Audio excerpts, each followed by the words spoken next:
අනේ මං අද ඇවිදිනකොට දැක්ක දෙයක්. දැන් මේ අම්මා වෙන්නේ නැති එයා බයට ආව දුවගෙන මේ එයාගේ දබබා වෙන්නේ නැති කුරුළු පැටියා. එයා ඉතින් පියාඹන්න ටික ටික පුරුදු වෙනවා. දැන් මං ආපු ගමන් අම්මාව ළඟට එහෙම මේ බලන්න.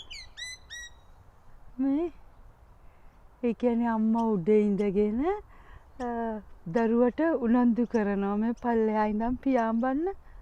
අනේ ඉතින් කුරුළු පැටව උනත් ඉතින් අනේ මේ බලන්න.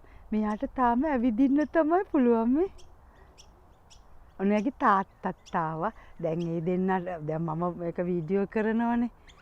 අනේ මේ අන්න ඒ දෙන්න ළඟ ඉඳන් අඬ ගහනවා. අරේ මෙහි හැම තැනම යනවා මේ.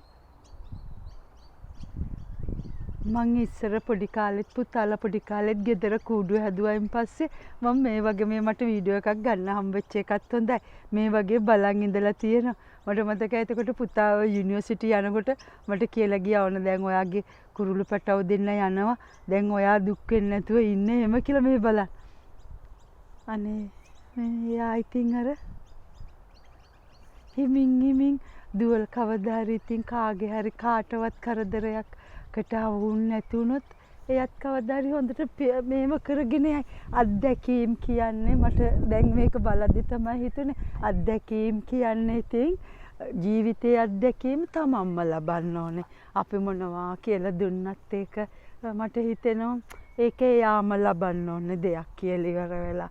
මම ඒක හරියට දැන් නම් බිලීව් කරනවා ඉඳගෙන මොකද මේ දකිද්දි එහෙම මං හරි ආසයි මේ වගේ ස්වභාව අර කුරුල්ලෝ බලන්න අරවා මේව බලනකොට තමයි තේරෙන්නේ ඉස්සර අපේ ගෙදර හැමදාම කුරුළු කුඩු මේ තිබුණත් කඩන්නේ නැහැ.